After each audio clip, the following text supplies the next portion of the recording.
श्री गुरुवे नमः।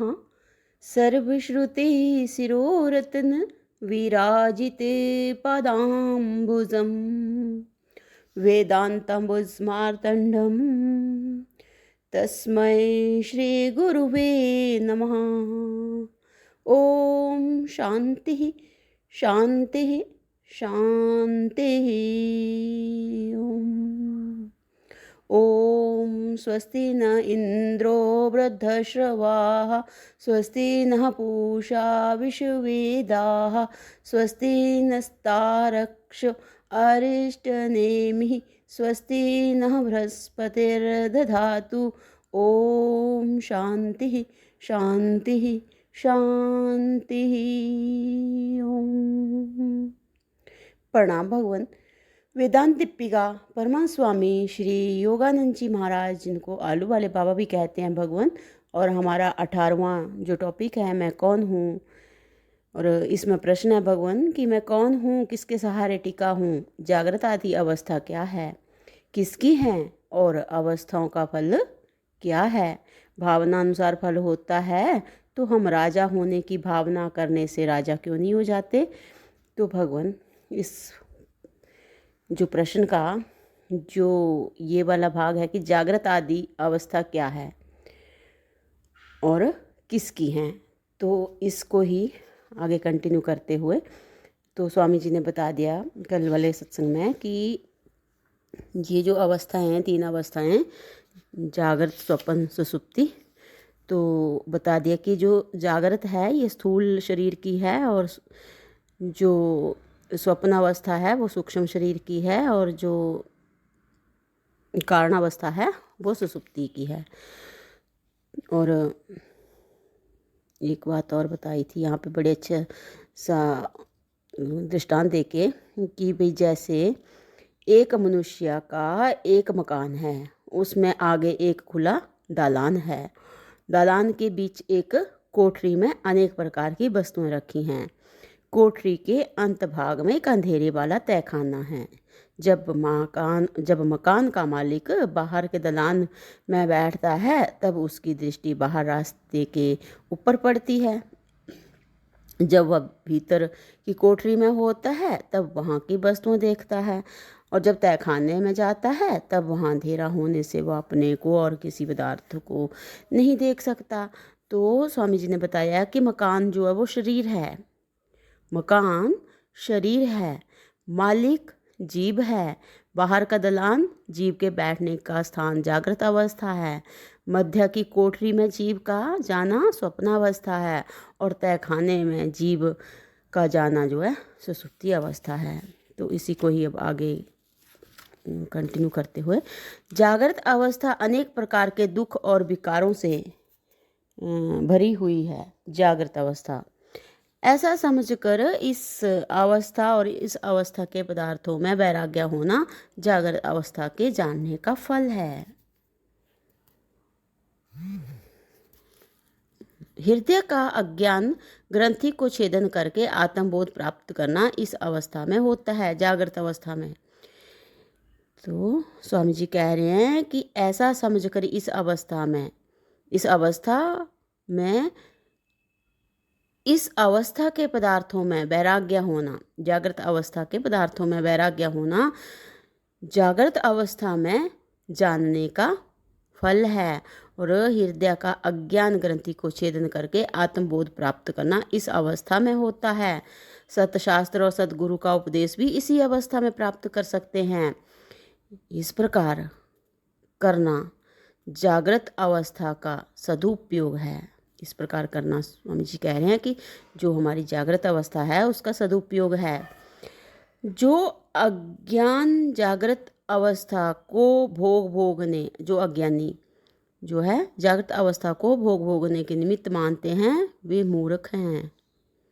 जागृत अवस्था में जिन जिन पदार्थों का सत्य होना भान होता है वे पदार्थ जिस प्रकार भ्रांति वाले हैं, यह दूसरी स्वप्नावस्था स्थिति है।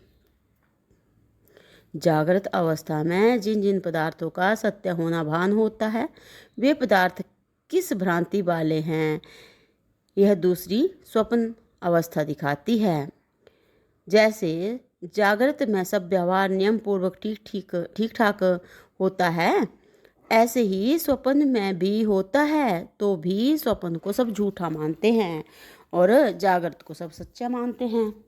कि जैसे हम जागृत में रहते हैं वैसे स्वप्न में भी ऐसा ही होता है हमारे साथ। तो स्वामी जी कह रहे हैं फिर भी जो स्वप्न है उसको सब झूठा मानते हैं और जागृत को सब सत्य मानते हैं।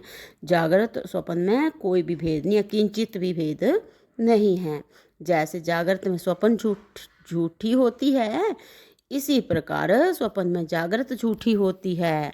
स्वप्नावस्था देखकर जागृत अवस्था को भी भ्रांतिमय समझना स्वप्न अवस्था का फल है। स्वप्न अवस्था देखकर जागृत अवस्था को भी भ्रांतिमय समझना स्वप्न अवस्था का फल है। जागृत किस प्रकार का है, यह समझने के लिए मुख्य दृष्टांत स्वप्न है। जागृत किस प्रकार का है, तो स्वामी जी कह रहे हैं इसको समझने के लिए जो है मुख्य दृष्टांत जो है वो स्वप्न है। जो मनुष्य उससे इस प्रकार फल प्राप्त नहीं करते वे उसके फल से वंचित रहते हैं। स्वप्न में अनेक संस्कार दिखते हैं। वे संस्कार किस प्रकार के हैं, न्यून हैं या अथवा अधिक हैं इत्यादि अंतःकरण की मलिनता और शुद्धता जानने का साधन है।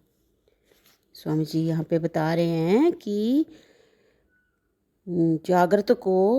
जागृत अवस्था किस प्रकार की है, यह समझने के लिए मुख्य दृष्टांत स्वप्न है। जो मनुष्य उससे इस प्रकार फल प्राप्त नहीं करते वे उसके फल से वंचित रहते हैं। स्वप्न में अनेक संस्कार दिखते हैं। वे संस्कार किस प्रकार के हैं, न्यून हैं, कम हैं अथवा अधिक हैं इत्यादि अंतःकरण की मलिनता और शुद्धता जानने का साधन है। जो लोग स्वप्नावस्था को मात्र जागृत में होने वाले भविष्य की सूचना देने वाला समझते हैं वे जो हैं वो मूढ़ हैं। कारण शरीर की सुषुप्ति अवस्था जागृत और स्वप्न दोनों प्रवृत्तियों को झूठ ठहराती है।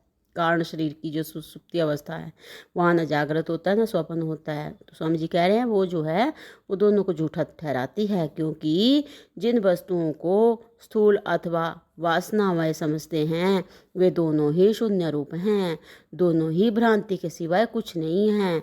यह सुषुप्ति अवस्था बताती है। इस प्रकार जानना आत्मबोध होने में उपकारक है और यह ही सुसुप्ति का फल है। जानना आत्मबोध होने में उपकारक है और यही सुसुप्ति का फल है। जो लोग सुसुप्ति को मात्र इंद्रिय आदि को आराम देने का हेतु समझते हैं वे मूढ़ हैं। तो संसार भावना का बना हुआ है और उसमें जो कुछ है और होगा वह सब भावना के अनुसार है।